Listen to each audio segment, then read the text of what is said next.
Since Shadowlands was announced, this Sylvanas' pact with the Jailer has been at the forefront of the expansion. It really seemed like Sylvanas was playing this 4D chess and that she was looking for power serving her new master, yet her motives were constantly unclear. Well, from the latest WoW book, it turns out that Zovaal has really manipulated her from the start, and this pact that she made was just one big illusion of choice that he laid out for Sylvanas. So let's take a closer look at the story that we have and what this will mean for us going forward in the Shadowlands. Brought to you by Gamivo. Use my link to get Shadowlands in game time cheaper as well as any other game. Use code DORON for an additional discount.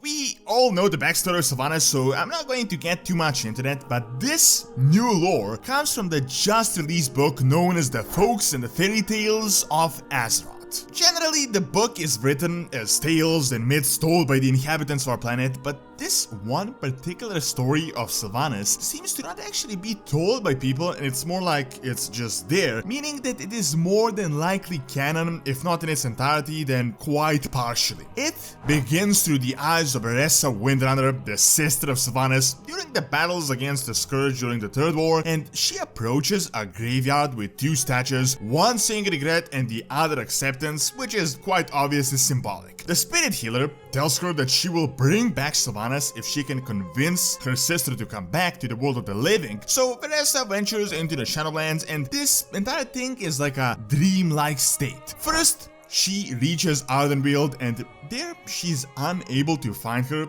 This obviously has huge implications, and it reveals to us that Sylvanas was in fact meant for Ardenweald with her actions in life, but instead this was taken away from her by Arthas, but ultimately the Jailer. It is even further confirmed in the Edge of Night when Sylvanas was in this tranquil place, which is obviously Ardenweald, but she was immediately yanked into the maw, this escapeless, hellish place. Within the story, Vereesa next goes to the mall, and here she meets a person called the Banished One, which I don't think really requires an explanation of who this guy is. He tells her that her sister is not there, at least not yet. However, she sees a flash of silver coming out of his palm, which is Sylvanas, the pure side of her, the sister she remembers, but suddenly the Jailer grabs a mace, and as Vereesa thought he was going to attack her, instead he swings at Sylvanas, filling her eyes with fear. Not much else happens in the story, but let's just examine the implications and the things that might not really be so obvious at the first glance. First, this occurs before Sylvanas' true death, aka the time she threw herself off the Frozen Throne when she died willingly. She was still around, yet the Jailer had a small portion of her soul already. How?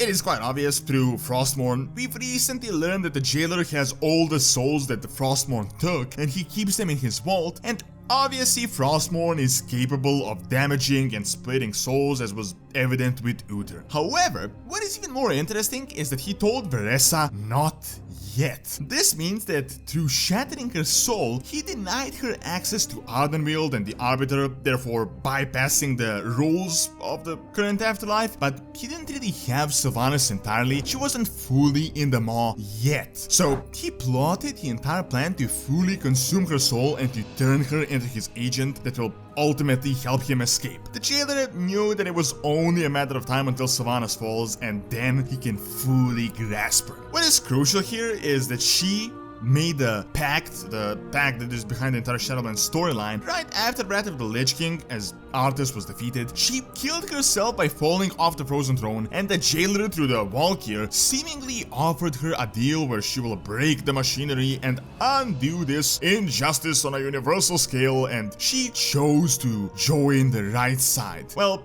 turns out that yes, this is complete BS, and this is literally the definition of an illusion of choice. No, she isn't going to undo any injustice. Instead, the Jailer obviously was abusive to her from the start, and if she didn't choose to join him, instead he would more than likely just break her soul, similar to what he did to Anduin, and he would just turn her into a new vessel and an agent. Obviously though, the Jailer realized the psychology of his servants, and that if someone chooses to serve him, he's going to be a lot more enthusiastic than just a slave it broke. So now Sylvanas thought that she was on this grand mission and that there are things that must be done, but really, since the start, this has been just one big elaborate plan of this Zovaal guy to free himself, as his family had apparently imprisoned him due to seeking forbidden knowledge. To be honest, this much we kinda already knew from the start. It was quite obvious that Sylvanas had this fate forced upon her even since Warcraft 3. However, this new storyline and the additional information on Frostmourne gave us a bit of an expanded view on this entire situation. Furthermore,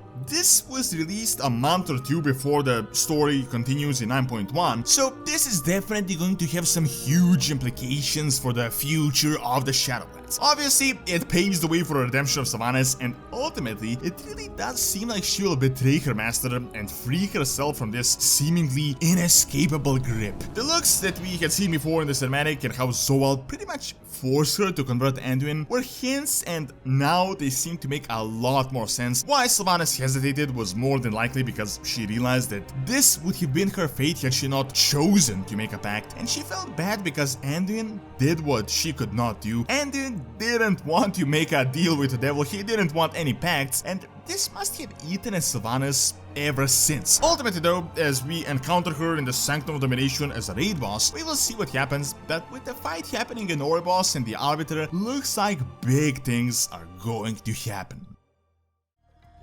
Thank you for watching. Check out what Zoval's betrayal was by clicking on the screen, and also check out Doronsmovies Academy for videos on real world history and science. See you next time.